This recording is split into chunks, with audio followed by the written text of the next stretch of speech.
So hello everyone and voice. पता है ये जो एक चैप्टर है ये ना कंफ्यूज बहुत करता है कि एक्टिव से पैसिव बनाओ, पैसिव से एक्टिव बनाओ, फिर रूल्स रेगुलेशन याद करो।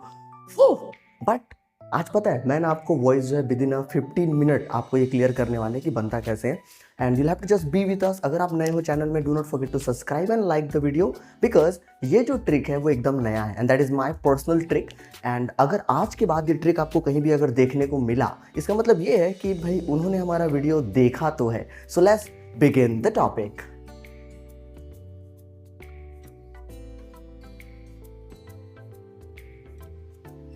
तो अगर चेक करें सो अब ना हमारे पास जो वॉइस है वो होते हैं दो टाइप के। एक होता है एक्टिव वॉइस और एक होता है हमारा पैसिव वॉइस।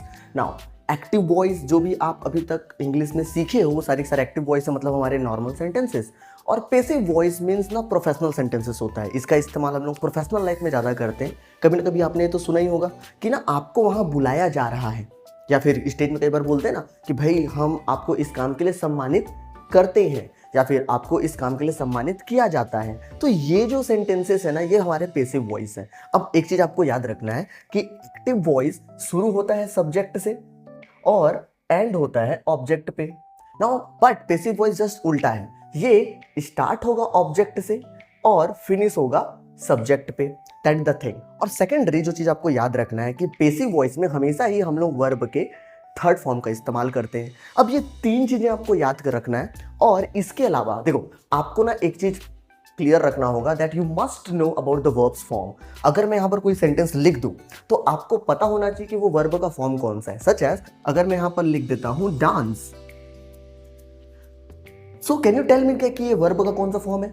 वर्ब का फर्स्ट फॉर्म है। अगर मैं कर दूं इसको डांस्ड तो ये कौन सा फॉर्म है? सेकंड या फिर थर्ड फॉर्म है। तो ये चीजें इंपॉर्टेंट है कि आप वर्ब के फॉर्म को पहचान सको। और उसके बाद आप ना किसी भी सेंटेंस को सिर्फ देखकर बता सकते हो कि इसका पैसिव वॉइस क्या होगा। सो लेट्स सी कि इस तरह के सेंटेंसेस को हम बनाते ही कैसे हैं। तो आई होप कि आप सबके सब रेडी हो गए।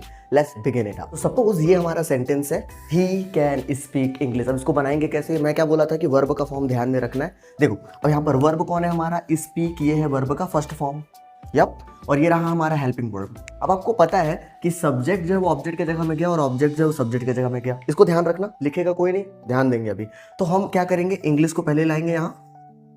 अगर सेंटेंस में हेल्पिंग वर्ब है सेम टू सेम उतार दो नीचे, कैन। अब देखिए you need to understand here, यहाँ पर सबसे इंपॉर्टेंट चीज बता रहे, ध्यान से देखिएगा। यहाँ पर वर्ब का जो भी फॉर्म लिखा है, अगर यहाँ पर वर्ब का फर्स्ट फॉर्म लिखा है तो क्या करो, ये जो दिख रहा है आपको be, was were, been, being, is am are, ये वर्ब के फॉर्म है। इसके first form, second form, third form, fourth form and fifth form. तो यहाँ पर जो भी वर्ब का फॉर्म रहेगा उसके जगह पे आप बी के उस फॉर्म को रख देंगे। तो यहाँ पर आ जाएगा भाई हमारा बी। स्पीक के जगह में आपको रख देना है बी को। रिमेंबर, स्पीक के जगह पे आपको रख देना है किसको? बी को। तो यहाँ पर हो जाएगा इंग्लिश कैन बी। और जैसे ही बी आया आपको वर्ब का थर्ड फॉर्म लगाना है, बाय लगाना है और सब्जेक्ट लगाना है। बन गया स्पीक का थर्ड फॉर्म, ये हो गया स्पोकन। उसके बाद लगाएंगे बाय और ही का हो जाता है हिम और आपका सेंटेंस है रेडी। बन गया ये। लेट्स ट्राई वन मोर, एक और बनाने की कोशिश करते हैं। Such as this sentence, as you can see here, यहाँ पर हेल्पिंग वर्ब है हमारा इज और यहाँ पर वर्ब का फोर्थ फॉर्म आईएनजी। सबसे पहले आएगा लेटर, लेटर को हम ले आए सामने, इज को उतार दिया नीचे, बिकॉज लेटर के साथ भी इज लगता है। अगर लेटर्स होता तो आर लगा देते। अब देखो यहाँ पर वर्ब का फोर्थ फॉर्म है तो इसके जगह में ये आ जाएगा, बीइंग को उठा कर लाएंगे नीचे, ये हो गया हमारा बीइंग। वर्ब का थर्ड फॉर्म, जो वर्ब दिया गया है उसका थर्ड फॉर्म लगाएंगे विच इज योर रिटन। उसके बाद है बाय और फिर आप ले आएंगे सी, तो सी का हो जाएगा यहाँ पर हर।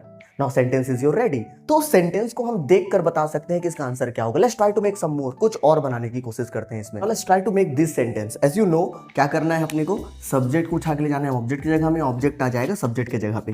तो मनी आ गया सामने, मनी। अब देखो यहाँ पर हैव है, हैव और हैज। जब भी आपको मिल रहा है ऐसा कि हैव है तो भाई हैव के साथ एक हैज भी होता है। मनी के साथ हम यूज करेंगे हैज का। ये है वर्ब का थर्ड फॉर्म, तो थर्ड फॉर्म की जगह पे हम ले आएंगे बीन को, ये हो गया been. And then the after verb का थर्ड फॉर्म यूज करिए, टेकन बाय, दे का हो जाएगा देम, दिस।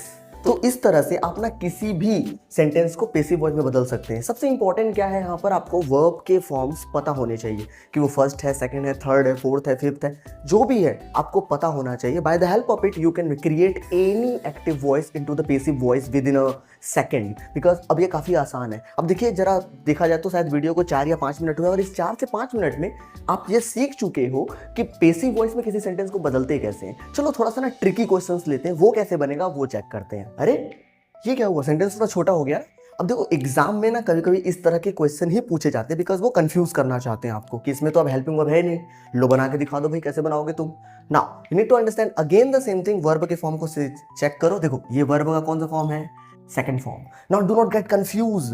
ओके अब ये मत सोचना सर ये तो थर्ड फॉर्म होना चाहिए ना क्योंकि ईडी लगा हुआ है, क्योंकि कॉल, कॉल्ड, कॉल्ड सेकंड है या थर्ड है ये कैसे पता चलेगा। ऑलवेज रिमेंबर वन थिंग कि वर्ब का थर्ड फॉर्म हमेशा हेल्पिंग वर्ब के साथ ही आता है। बिना हेल्पिंग वर्ब के कभी भी आपको थर्ड फॉर्म दिखेगा ही नहीं, चाहे आप इंग्लिश में कहीं भी ढूंढो आपको बिना हेल्पिंग वर्ब के थर्ड फॉर्म नहीं दिखेगा। और अगर दिख रहा है इसका मतलब वो कौन सा फॉर्म है, सेकंड फॉर्म है। So let's try to use it. देखो सेकंड फॉर्म में मतलब वॉज या वर नीचे आ जाएगा। ओके तो सबसे पहले आएगा हिम को अगर इधर लाएंगे ये हो जाएगा ही के साथ लगाते हैं हम वॉज, वर्ब का थर्ड फॉर्म यूज करेंगे कॉल्ड बाय यू, बन गया पैसिव वॉइस, एकदम आसान है। In the same thing will happen here, देख सकते हैं यहाँ पर ये वर्ब का फिफ्थ फॉर्म है, मतलब इज एम आर यहाँ पर आएगा उठ के। तो कॉफी को पहले लाएंगे हम लोग, कॉफी इज, अब वर्ब का थर्ड फॉर्म यूज करेंगे liked by him, sentences is ready. आपका सेंटेंस हो गया तैयार। देखो कितना आसान है इसको बनाना। Let's try to make some more, कुछ और बनाते हैं ताकि ना हमारा पैसिव वॉइस और भी ज्यादा स्ट्रांग हो जाए। Let's try some more sentences. Now what to do, जब ना सेंटेंसेस इतने बड़े हो जाए तो क्या करना है, देखो आपने इसको दो तरीके से बना सकते हैं। ओके आपको ये वर्ब दिख रहा है सर्चिंग, अब इसके बाद जो भी दिख रहा है वो पूरा ऑब्जेक्ट है भाई, इतना बड़ा ऑब्जेक्ट हो सकता है।